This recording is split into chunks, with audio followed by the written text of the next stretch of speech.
Well, hello everyone, and welcome to Spirit and Mind, where where we we discuss discuss current current faith, affairs mystery, with faith and and mental health mental health perspectives. perspectives. I'm I'm Bishop Guy Bishop Guy Robinson. Robinson, and It it is is a a pleasure pleasure to to be be here here with with you you today, today and and grateful grateful for for our our colleague colleague and and co co-host, host, Dr. Jonathan Jonathan Shepard. Shepard. Hello, Hello, Dr. Dr. Shepard. Shepard. Hey, Bishop, how are you, sir? Doing well, Doing doing well. well. How's How's the the week week been? been? The week has been wonderful, challenging, and getting things done, but I'm grateful to be alive. Oh Oh my my goodness! goodness. Oh Oh my my goodness! goodness. What What a a blessing blessing it it is is to to be be alive alive and and here here for for Spirit spirit in in Mind. mind. And And we we want want to to encourage encourage you you to to let let someone someone know know that that it's it's time time for for Spirit spirit in in Mind. mind. Of Of course, course, it's it's all all about about connection. connection.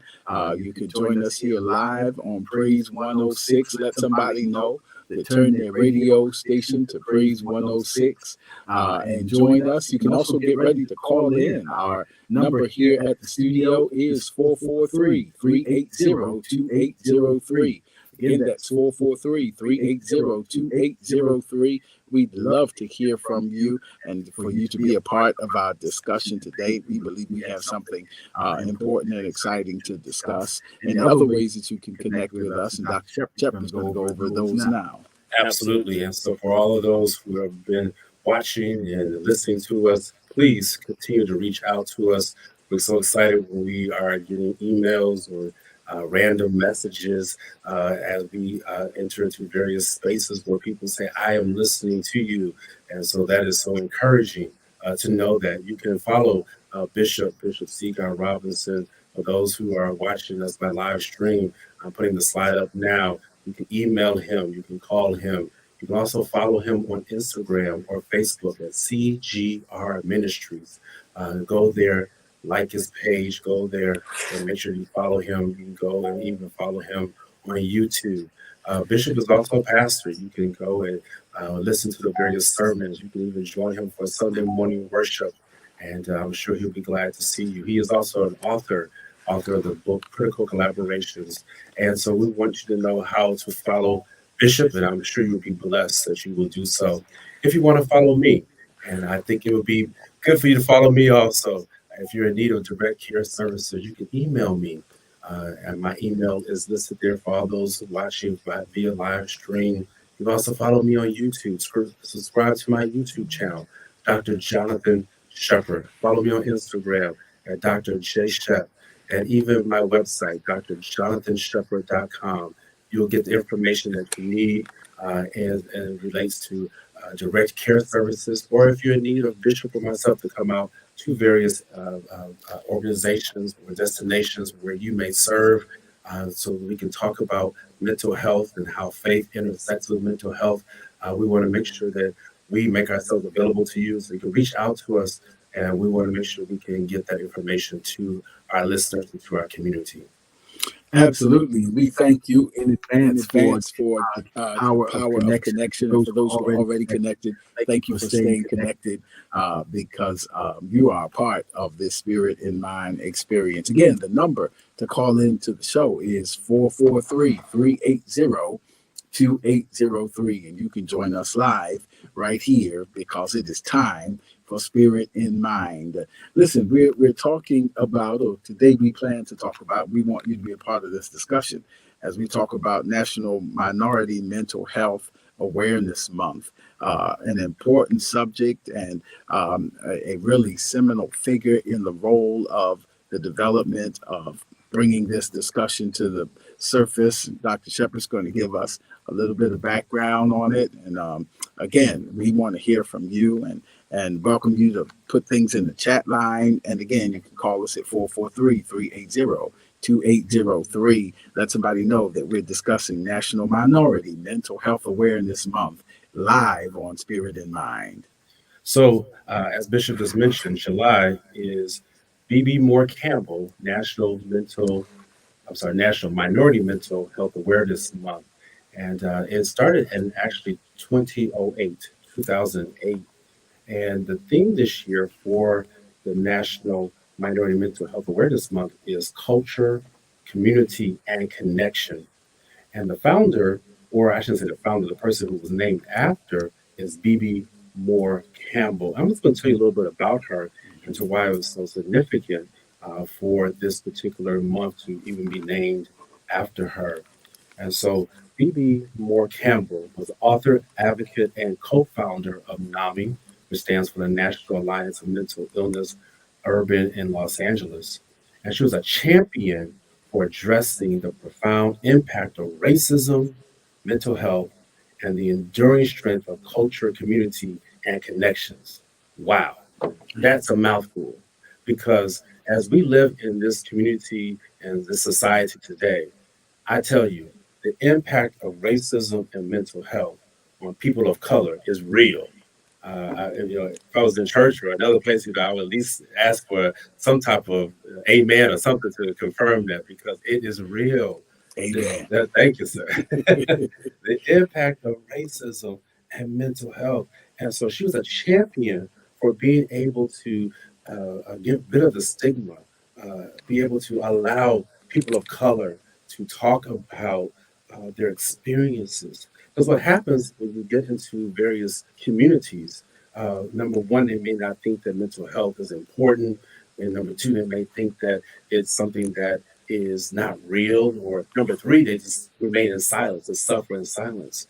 And so she helped bring this to light because it was so important for her to end the stigma and provide mental health education information to those who are in need. And let me tell you, our Black communities, our underserved communities are in need. And so she recognized and understood the detrimental consequences of silence rooted in stigma, which is one of the major reasons for the lack of mental health care and treatment within communities of color. And so, Bishop, as we're celebrating all this month, National Minority Mental Health Awareness Month, or BB Moore Campbell National Minority Mental Health Awareness Month, I couldn't just help but think about what she would say as to what happened on this week. As you know, we deal with current affairs here, and the Supreme Court has been busy this week. And one of the questions as we were preparing for today's show was, what would B.B. Moore Campbell say about the ruling against affirmative action? Wow. Mhm. I mean, Bishop, that's just, you pause and you have to take a breath, to really think about what happened this week. And so, Bishop, before I even give my 2 cents, why don't you go ahead and take it from there because it's so loaded. Indeed, indeed. And I would, well, of course, B.B. Moore Campbell passed at 56 Wow. after battling brain cancer, Right. but did so much work Right. during her life to bring to the public forefront not just mental health awareness, but mental health concerns specifically as it relates to social determinants Mhm. of mental health and socially constructed systems. And so this subject is so charged Mhm. because there are those who tend to oversimplify it. But Mhm. we're now starting to get into some of the socially constructed again systems that really trigger and really traumatize, quite frankly, and it's complicated. And the history of America, it is so much at the root of it. Yes. And civil rights bills were passed in 64, 68 again. So that makes it about 56 years, 55 years or so of the letter of the law being changed. Mhm. But there's a profound discussion between the letter of the law and the spirit of the law. Mhm. And so it's a story of trauma, really, and race-based trauma, and centuries of it. And it's a little bit simplistic and overly reductionist to think that literally centuries of traumatization and the systemic ills that it set up would be alleviated in 55 years. Wow. It's, Absolutely. it's a gross oversimplification. And because of the work you do, that even if it's an uncomfortable subject, denying its existence or acting as if it never existed, or even creating rationalizations to say we're over it, doesn't heal it. Right. No. which is which is why it really is concerning, even concerning the ruling. And I'll end with this. So I was really, and if you've read Critical Collaboration, you know that I was really drawn into the research on this, on the concept of racism being a social construct that targets a specific demographic for a lifetime of impoverishment. Mm. Uh, um, and so poverty can be traumatic. Poverty is, because now we're getting into the sociology and the social work of mental health. When you get into that area, you get into the fact that poverty means a lack of resources, not just financial, but human resources, technological resources, Resources, power. And power, so and so racism is racism not just is not just prejudice in this prejudice sense, in this but sense, it's but it's prejudice plus prejudice plus power power that can that can create create systems that systems that target target one one group for group for prosperity prosperity and and another another group group for for poverty poverty. as the normative experience. And so centuries of that construct have created a certain kind of complexity that have to be addressed. And so it's targeted poverty, targeted trauma, and it's complex. And what the affirmative action piece was trying to do was that it's a bit ideal to say we signed the bill and now everything's equal. Hmm. Right, right. And so it was trying to address that. Of course, that's the ideal, but the ideal and the reality have some disparities between them. So I'm sure that B.B. Moore Campbell would speak to that. Absolutely. Yeah. And thank you, Bishop, for just the way in which you handle following through with her life and her legacy. And I think that it's so ironic, if you would, that she died from brain cancer as she was dealing with people's minds and wanting to see the health of minds Mhm. preserved. Just so ironic that some things like that happen. Uh, but I want to make sure that today that we let people know that we are concerned about you, absolutely. But we also want to let people know that we understand that in this particular time, we see how minorities have really been marginalized when it comes to the awareness about racism. And what do I mean by marginalized about the awareness of racism? Because some people believe that racism is not real. When you read some of the arguments, when you read some of the things that people have been saying,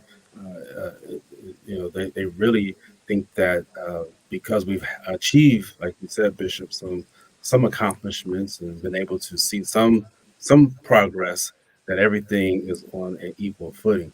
Well, I hate to tell you that because something is equal doesn't mean that there's equity there. And so Bishop can talk a little bit more about the difference between equal and I guess equality and equity, because those are two different things, especially when you are already starting behind the eight ball. And for centuries, you know, I look at what happened during the pandemic and how during the pandemic we saw so many other things, including the death of George Floyd and racism at its, well, I won't say its peak because in my opinion it still was high even before the pandemic. But you just saw so many other things that were happening. Uh, Bishop, I was looking at some of the research just to show you what was happening during this time between February of 2020 through January of 2021 within the Black American community. We were experiencing a 58% increase in the rate of alcohol-related deaths. That was the highest in relation to other minorities. It blows my mind how even in the pandemic, where we are 13% of the population, we had one of the highest. I think that actually the American Indians might have been just slightly higher at 60%, but we're right there with them. A 58% increase in the rate of alcohol-related deaths. There was other things that happened related to that. There was alcohol-related mental health problems as one of the major reasons why we saw that.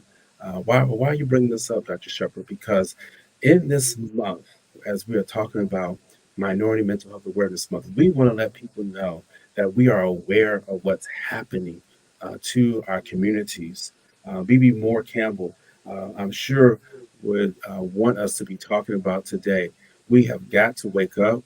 We've got to make sure that people are aware of resources that are out there.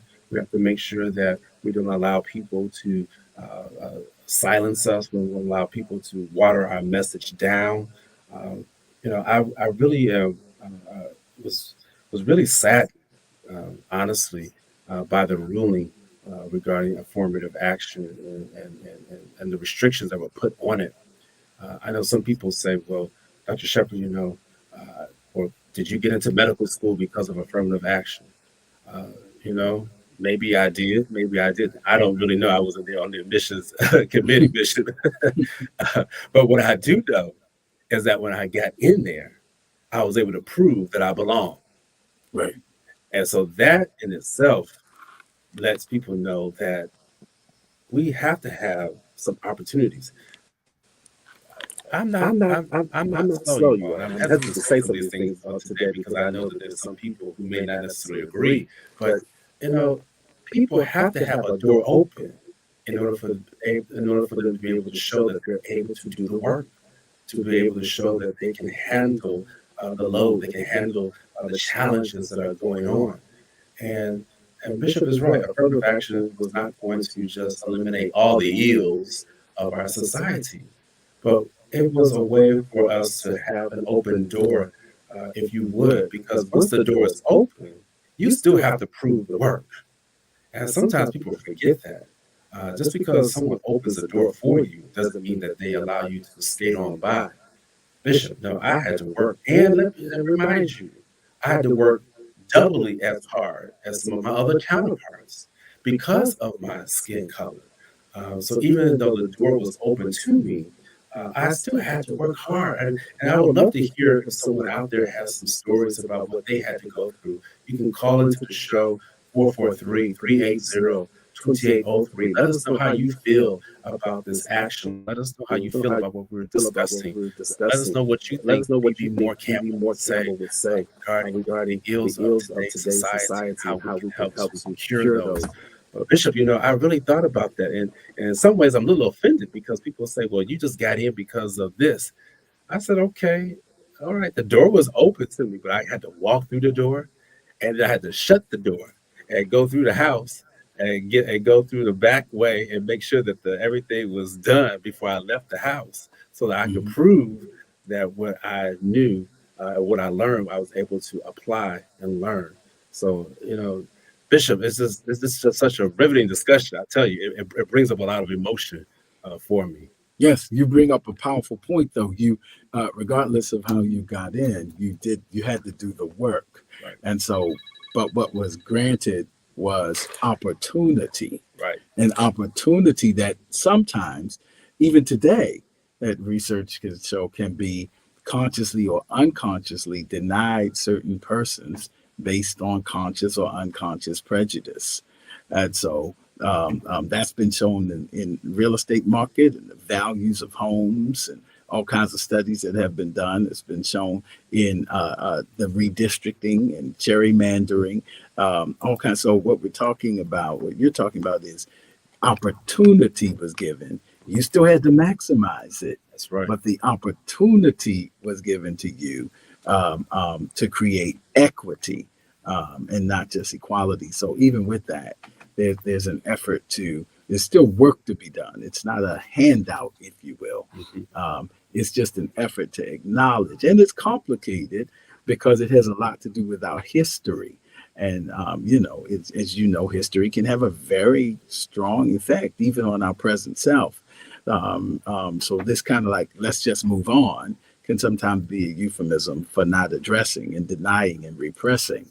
And repressing is an interesting word because it means that I pressed, but it came back to surface, and I pressed and it came back to surface, you know.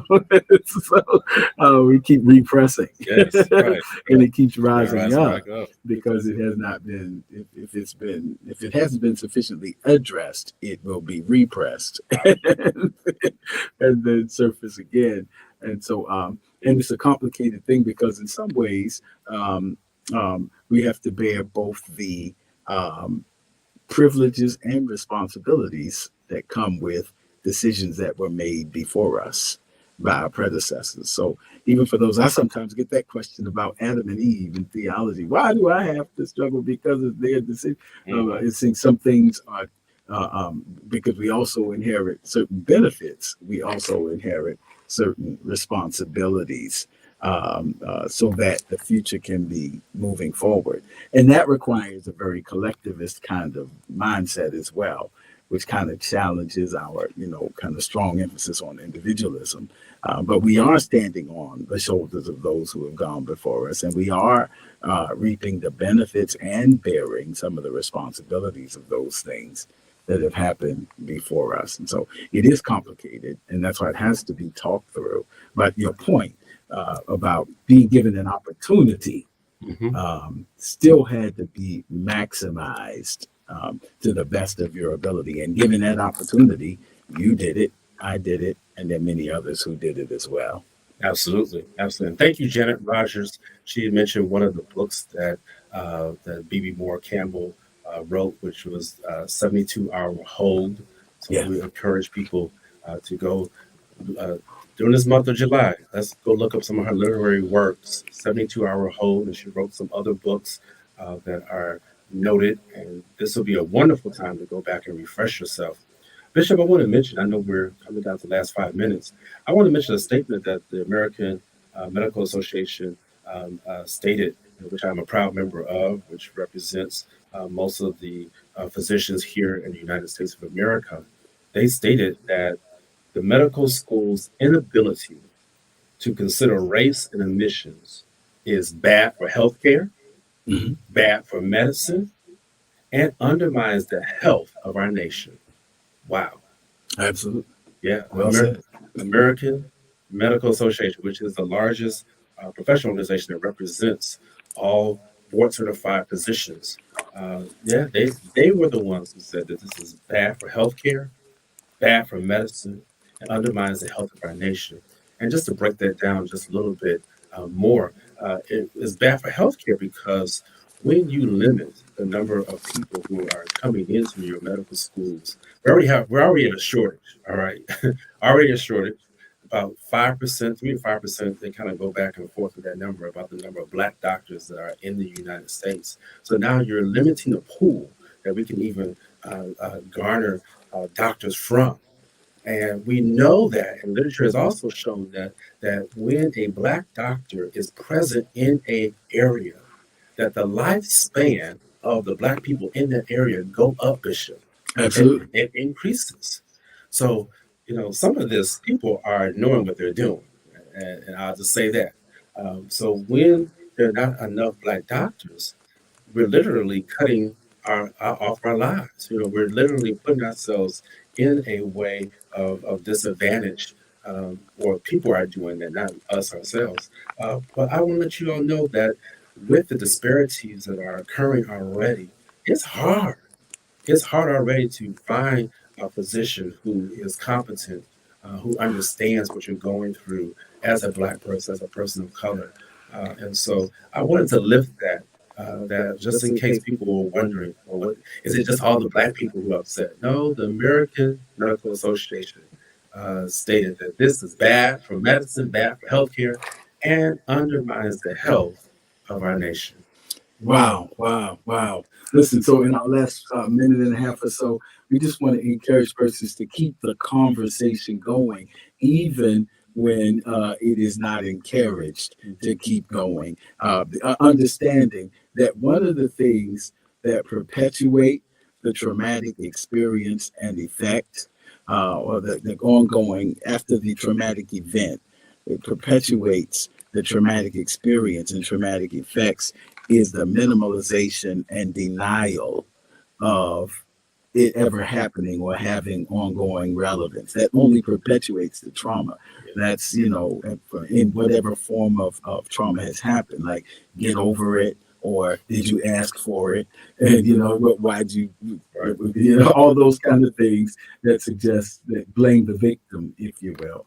And so that only perpetuates that. And that's been a part of the story in this. The efforts to keep talking about it or to liberate from drapetomania that actually accused African Americans of being mentally disturbed for wanting to be free. So these are things you can Wow. Google and look up. Drapetomania was actually a diagnosis that was offered, debunked now, but at one point offered. Protest psychosis that Wow. suggests that whenever we are protesting against injustice, that we are rioting and acting up. Intellectual coloniality, the colonization of intellect, as if only Eurocentric research methodologies are legitimate. And so these things are still very much ingrained and trying to dismiss or devalue the story. But we have to know the importance of keeping that story going. Even as survivors of the Holocaust adopt the theme, never forget. And even as patriots have adopted the 9/11 theme of never forget, so too must we, not to perpetuate the victimhood, but to prevent it from occurring again. And as it seems to be some regressive subjects happening in our Supreme Court, it's important to keep these conversations going. So listen, we've got to go, but we hope you will tell someone what we plan to continue talking about here on Spirit and Mind. Dr. Shepard.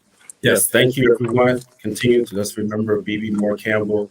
Let's look at her literary works. Thank you. And we look forward, by the grace of God, to seeing you the next time on Spirit in Mind. Don't